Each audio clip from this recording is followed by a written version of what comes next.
So very very good morning to all. James study hub में आपका स्वागत है। आज हम बात करेंगे यूजीसी नेट का एग्जाम नोटिफिकेशन आ गया है। इसका मतलब अब आपको अलर्ट हो जाना चाहिए अगर आप तक अभी तक अलर्ट नहीं हुए हैं।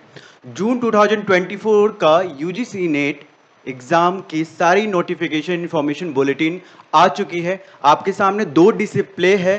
बेसिकली एक इंफॉर्मेशन बुलेटिन का है और दूसरा जो है आपकी पब्लिक नोटिस है। आप ध्यान से दीजिएगा, ये कॉलम में आप पढ़िएगा तो आपको सबसे पहले तो हम आपको दिखाएं तो 16 जून 2024 को एग्जाम है हमारा।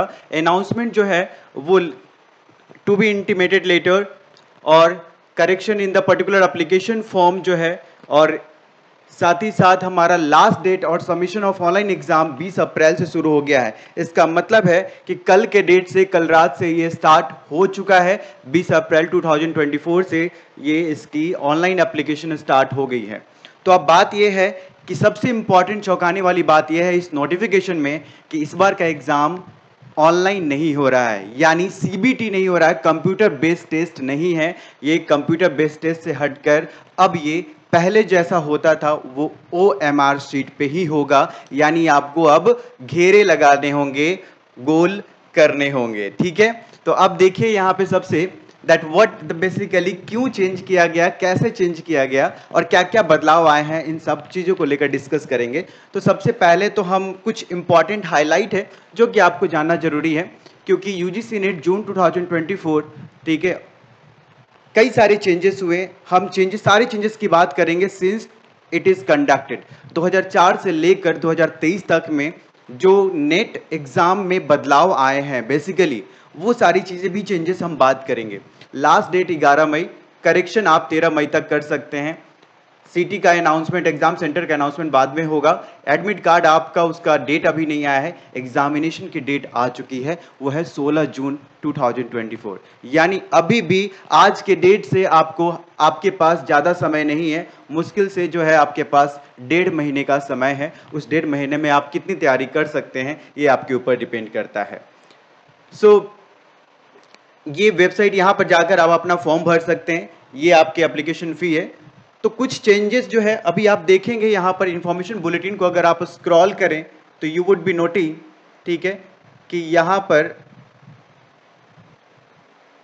जो एक क्राइटेरिया दिया गया है, so that is an important to note it down. ठीक है, ये चीजें अगर आप टेबल पे देखेंगे, if you follow this table you would be noting down कि ये कैटेगरी 1, कैटेगरी 2, कैटेगरी 3, ये जो है अब 3 कैटेगरी में रिजल्ट जो है आपके आएंगे। इन 3 कैटेगरी, पहले जो था वो सिर्फ जो था 2 ही कैटेगरी था, इधर इट इज जेआरएफ और दैट इज असिस्टेंट प्रोफेसर। तो 2 ही पर्पज से एग्जाम दिए जाते थे, एक आपके जेआरएफ क्वालिफाई करने के लिए और दूसरा असिस्टेंट प्रोफेसर के लिए। लेकिन अब तीसरी कैटेगरी भी ऐड हो चुकी है जो कि है एडमिशन टू पीएचडी ओनली। सो इस टेबल को ध्यान से देखिए और समझिए कि टेबल इसी फॉर्म में है। ठीक है, और कैटेगरी 1 कहता है कि अगर जेआरएफ है तो आप असिस्टेंट प्रोफेसर भी हैं और पीएचडी में एडमिशन इजीली ले सकते हैं। सेकंड, कैटेगरी 2 कहता है कि अगर सिर्फ नेट अगर आपका क्वालिफाई है तो जेआरएफ नहीं है, तो जेआरएफ के अंदर नो है और असिस्टेंट प्रोफेसर के लिए आप क्वालिफाई हैं, यानी आप फिर भी पीएचडी का एडमिशन आप ले सकते हैं।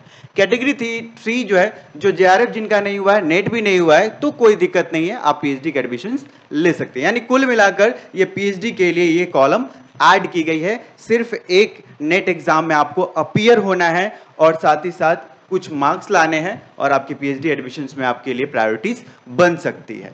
तो ये क्राइटेरिया जो है, ये एलिजिबिलिटी क्राइटेरिया जो है, बेसिकली पीएचडी एंट्रेंस एग्जाम को खत्म करने के लिए ये लाया गया है। तो कई सारी चीजें, सबसे बड़ा इंपॉर्टेंट यहाँ पे ये है कि यहाँ पर सीबीटी टेस्ट को जब डिजिटल इंडिया की तरफ हमारा देश जा रहा है तो हम क्यों पीछे आ रहे हैं, जहां पर पेपर वर्क करना, यानी पेपरलेस जो है, एक तरफ पेपरलेस की तरफ बात करते हैं, डिजिटल इकोनॉमी, डिजिटल इंडिया की तरफ हम जा रहे हैं ताकि वहां से हम ज़्यादा से ज़्यादा पेपर वाली जो वर्क है उसे हम कम कर पाएं। लेकिन फिर से ये चीज़ें स्टार्ट हो गई, इसकी क्या वजह हो सकती है? ये कुछ वजहें जो है आप जैसे लोग ही बताएंगे कमेंट सेक्शंस में। मुझे जो कुछ लगता है मैं वो आपके साथ शेयर करता हूं। जो लोग नेट का एग्जाम देते हैं, जो जेआरएफ का एग्जाम देते हैं, उन्हें पता है, दे आर एक्सपीरियंस्ड, ठीक है, और ऑनलाइन एग्जाम सीबीटी टेस्ट दे रहे हैं, सीयूईटी का एग्जाम दे रहे हैं, सारे एंट्रेंस एग्जाम जो है अब ऑनलाइन एग्जाम ऑनलाइन की तरफ शिफ्ट हो गया है। लेकिन अब जो है पीएचडी, सिर्फ एडमिशन टू पीएचडी ओनली वो लोग हैं जो सिर्फ पीएचडी करना चाहते हैं, ठीक है। अब पीएचडी करने के लिए वो अब नेट का एग्जाम देंगे। अब नेट का एग्जाम देंगे तो उनके लिए हो सकता है चैलेंजेस हो, ठीक है, ये सबसे बड़ा चैलेंजेस हो सीबीटी में। तो हो सकता है उनकी रिलैक्सेशन के लिए, क्योंकि इस बार नेट में अपीयर होने वालों की संख्या बहुत ज्यादा होगी as comparison to the last 5 years जो है। दूसरी चीजें ये है कि बहुत सारे एडवांटेज डिसएडवांटेजेस हैं ऑनलाइन एग्जाम और ऑफलाइन एग्जाम को लेकर, ठीक है। ऑनलाइन एग्जाम में बेसिकली कई सारे एडवांटेजेस हैं और वहीं पे ऑफलाइन एग्जाम में डिसएडवांटेजेस है। कैसा एडवांटेज डिसएडवांटेजेस है मैं आपको वो चीजें बता देता हूं। ये हमें लगता है कि ये चीजें आपको क्लियर हो गई है, ठीक है, और ज्यादा कुछ इसमें डिस्कस करने की जरूरत नहीं है, ठीक है। Now understand the challenges. Challenges क्या क्या आएंगे? चैलेंजेस, सबसे पहला चैलेंजेस तो ये आएगा कि आपको ओएमआर में अगर थोड़ा भी मिस्टेक अगर आप करते हैं, right, if you do mistakes a little also you can not change, आप चेंज ही नहीं कर सकते हैं। लेकिन यही फैसिलिटीज आपकी ऑनलाइन में थी कि यू कैन रिव्यू, आप मार्क फॉर रिव्यू भी कर सकते थे और उसे बाद में जितनी बार चाहे उतनी बार आप चेंज भी कर सकते थे। But here is no change. अगर आपने एक बार सर्कल कर दिया तो आप दूसरी बार चेंज नहीं कर सकते। दूसरा जो है ओएमआर में सबसे बड़ा टाइम का प्रॉब्लम है। टाइम का क्या? आपको गोले घेरने में टाइम लगेंगे, ठीक है। यानी हमारे पास जो क्वेश्चंस होंगे 100 पेपर 2 का और 50 जो है आपके पेपर 1 का, यानी 150 क्वेश्चंस को अगर आपको गोले घेरने हैं तो समझ लीजिए ये आपके लिए कितना टाइम फिक्स कर दिया है। यानी कितना परेशानी आ गई कि अब 150 गोले आपको अलग से घेरने पड़ेंगे और कोई ब्रेक नहीं है पेपर 1 और पेपर 2 में जहां पे आप रिलैक्सेशन भी कर पाएं।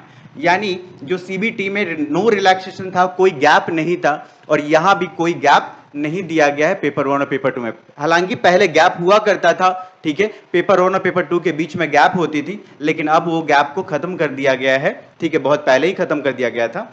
लेकिन फिर भी ओएमआर लाने के बाद भी इसमें कोई गैप नहीं है। जब ओएमआर था तो गैप थी, ठीक है, लेकिन अब जो है अब की ओएमआर में जब 2024 में आया तो उसमें कोई भी ब्रेक नहीं है। अगर सबसे इंपॉर्टेंट, अगर आप सोचते हैं कि हम ये 20 क्वेश्चंस को हम बाद में देख लेंगे, तो बाद में देखेंगे तो जरूर, लेकिन हमको फर्स्ट टाइम में जैसे ही अगर आपको ऑप्शन 4 लग रहा है तो 4 पे लगाना होगा, ठीक है। आप ऐसा नहीं कि इसे मार्क फॉर रिव्यू कर लें, आपको लगाना ही होगा, ठीक है। You can not change. So this is what the advantages and disadvantages of the OMR and the CBT test. सो आप लोग कमेंट करके बताइए बेसिकली कि ये ओएमआर में लाने का क्या वजह हो सकता है, ठीक है। I also want to know your opinion towards to conduct through OMR mode. ये क्यों किया गया, क्या वजह हो सकती है, ये आप बताइए। हमारा व्यूज जो है हमने आपको बताया, बट इन सारी चीजों से अलग हट के मैं ये बताना चाहता हूं कि जून 2024 का अभी भी एग्जाम में 1.5 महीने हैं और 1.5 महीने अपने पेपर 1 और पेपर 2 में प्रैक्टिस करने में लगा दीजिए, मॉक टेस्ट में लगा दीजिए, जो वेबसाइट पे अवेलेबल है उस पर आप समय देना शुरू कर दीजिए, रिकॉर्डेड लेक्चर्स जो है उस पर आप समय देना शुरू कर दीजिए। तो अब अगले साल भी क्या चेंजेस हो सकता है, दिसंबर 2024 के लिए कहा नहीं जा सकता कि फिर से सीबीटी मोड में आ जाए या फिर कुछ चेंजेस आ जाएं। तो चेंजेस जो है वो होते रहते हैं, बट हमें उसे अडॉप्ट करना है और आगे बढ़नी है, ठीक है।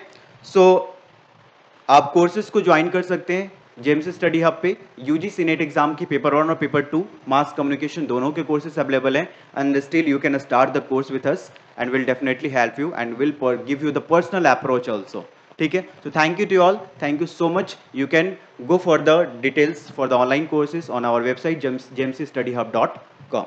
Okay, so thank you to all, thank you so much.